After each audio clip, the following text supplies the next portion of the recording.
So my name is Rose, but it's also Amber, and you can call me either. I respond to either. I also did campus ministry for a while, so I answer to a point and then hey you, so either one works. But I, as Amber Rose, am having an identity crisis. I don't fit into classification categories easily. Those personality quizzes that you get on BuzzFeed, those things are my absolute nightmare. A counselor one time described me as a slinky, that I'm able to pop in and out of all of these different boxes that serve different purposes, as if that was supposed to soothe my identity angst. The Myers-Briggs was my biggest pain, especially after several results with, you are both an INFJ and an ENFJ, go have fun. And I was like, oh, thank you so much. I'm a 6 on the Enneagram. If that helps you understand this constant anxiety stemming from a lack of some place of security and stability, because that's what I like. But even for us 6s, even not for us 6s, finding a place of worship where we can fit in and find a sense of security in our community, that's important for everybody in discipleship. You should also know that I'm a queer woman, a candidate for provisional commissioning. My paperwork is due at the end of the month. And I'm a member of the Order of St. Luke. It's a liturgical fraternity to keep up the worship and sacraments and our rituals of the church. So you and I are gonna have real talk about worship. And I know you just got back from lunch, but before you zone out, I need you to hear this. That we cannot dismantle systems of oppression as oppressed people by oppressing others. Our worship together ought to reflect that idea of being able to worship together.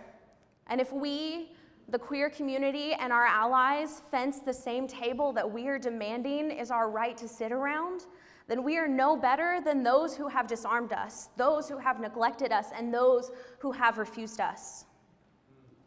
Simply what I mean is this: the oppressed cannot become the oppressors. That's not our calling, that's not our role. We are charged with making disciples and loving so hard that it hurts. Now, a constant response to this that I hear from my queer siblings, and especially allies, is that they cannot stay within a church that does not fight for them. Okay, but I see the United Methodist Church fighting for people like me. And it's not necessarily congregationally, because that's not really how we operate, but there are congregations and organizations like the RMN Network that are popping up and have been for a while, standing up and saying, we see you and you have a place here. Cool. I see leadership changes that represent people like me, normalizing, this is the important part, normalizing who I am and the queer community that I belong to. And these leaders are crafting spaces for queer persons to come who are called so that they can serve and serve well. These are leaders and people who affirm and see our gifts, because cishet people, and if you don't know you're cishet, you're cishet. We want what you want. We want exactly what you want: to discover God, to love God, and to live out our God-given gifts in ways that best serve God and the kingdom. And I am thrilled because that these spaces are being woven into existence, because I can't do anything else. This is it for me. And I'm a 6, that means something. So I take this seriously. And sometimes taking this seriously and accountability means calling out practices and trends that unintentionally harm our mission. Because I am not just a queer woman, I am a queer woman, get ready for this, called to rural ministry. Figure that out. I joined the United Methodist Church in 2012 after a year of prayerful discernment, observation, a lot of reading, and a lot of ministry participation. I fell in love with these people called United Methodists, and I desired to join their journey. And early on, I discovered a strange familiarity and awakening through learning about our history and our worship structure from someone who saw something in me. And our methodical sense of order, I'm sick because I love that order, regarding discipleship and social justice advocacy, because it was all familiar. These were concepts, theological concepts and worship practices that I only had an infant understanding of, that were being broadcasted and implemented in ways that were just amazing to me. I reveled in the seemingly inherent flexibility of it all, especially compared to my evangelical background, because services weren't monochromatic. You didn't just have song and sermon, and that was it. You didn't just sit there and you were talked to the whole time and attended a concert the other half of the time. So like, if I didn't want to raise my hands and throw my head back and feel purely ecstatic at every song, every 5 minutes, that wasn't weird in a liturgical congregation. And eventually, like Kim said, I even took to dyeing my hair according to the liturgical calendar, not just for fun, but as a spiritual practice. The practice of going from one season into the next, because this takes time, y'all. And but our methods, as flawed as our institution remains, serve as an inclusive tool for incorporating congregational participation, providing a variety of resources, and encouraging flexibility in cultivating worship so that all of those present can find something that speaks to them. It's an invitation for others who need more than just song and sermon. It's a structure that for many of us is familiar, and it binds us generationally, geographically, across the world together as United Methodists. Now, before you think that this talk is simply a rage against the machine of contemporary worship styles, this talk's primary concern is to address these emerging sacred liminal spaces that we find in worship, because worship is unique and universal, and it's within us, and it's here in this sacred space. As neglected voices find themselves in positions of leadership and organizational authority, new narratives and stories are being woven into our litanies. Our previously held practices are being challenged for not adapting as they are able to, for the sake of providing truly inclusionary spaces. And we must be cautious of how we structure our worship together in our affirmed but newly found authority. Now here's the rub. As a proud United Methodist, I adore annual conferences. Even before I had to start going, to network, because I was starting out, and as a candidate, you have to network and figure out who are these people I'm gonna be in covenant with, and I need them to know me. And we need to be in relationship with each other. So by February, I was emailing my DS for that district delegate lay spot. And because I see friends and acquaintances from all over that I only see at conference. I have an opportunity to experience the work and ministry that concerns us from across the conference. We worship together, we sing hymns, we partake in the elements, we remember our baptism, and most importantly, we proclaim the work of Christ in our small areas of the world, and it is good. But I recently transferred my candidacy to the newly minted Mount Sky Conference, and last June was my first conference with them after 5 in Louisiana. Now, why I transferred is a whole other talk, but I was really stoked for this. This was a new place. There are such a vast degree of diversity, from socioeconomic to geographical to ethnic, and the United Methodist, the Mount Sky is well known for being very queer friendly. But I didn't realize that there would be so much glitter. Oh my God. During one worship service, I found myself sitting in the back, like a good Methodist also, next to a woman, and we're gonna call her Debbie. And before the session, we attempted small talk, but remember, INFJ, it's weird.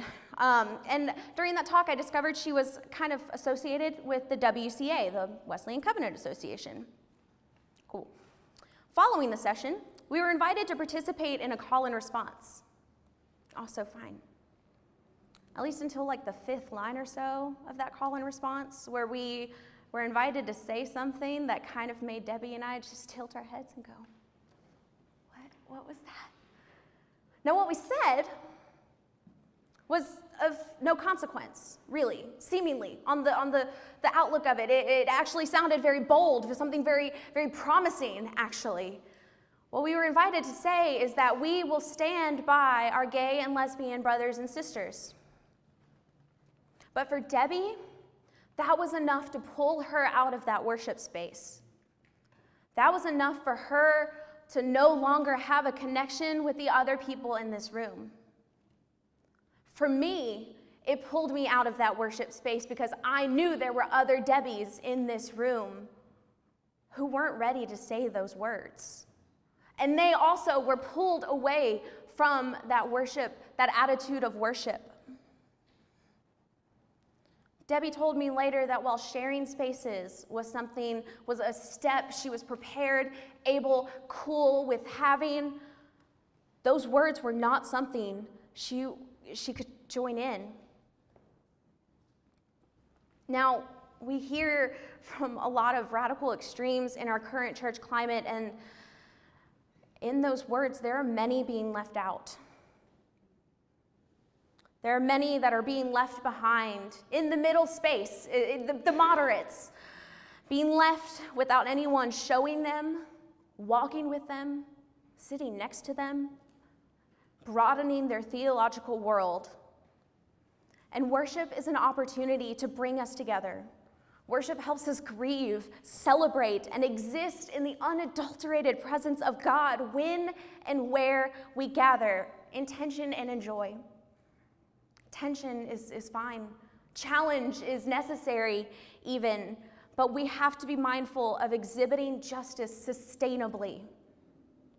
Because our role is to serve and our command is to make disciples. Because worship is vital to our work at making and becoming disciples of Jesus Christ. And our gathering spaces, whether it be a sanctuary or in a home or at annual conference, they should be open to those who desire Christ and wish to live a life through God's grace made realized in their lives. That being said, worship cannot be segmented and not accessible for those who are gathering. And I wonder whether we are enforcing silos of individual groups by spaces of grief and desperation, like we're trying to make up for our collective guilt. Like there are churches that I see that are just so affirming. They are in your face with how affirming they are. We love you, gay people. We want you in our pews. As a gay person, I don't want to be in that pew. I want to be normalized. I want to be able to come into a church and worship, not being worshiped. Because that's what it feels like sometimes, and it's really awkward, because it's really about what's all of this. It's not about me. It's not about the people, the community that I belong to. When I was on internship for Perkins, I served at a church who is an RMN, a reconciling congregation, and part of my internship was to write about the conversations that happened and what led them up to that point. And I met with a lot of the queer families who were there. And by the way, queer is fine to say.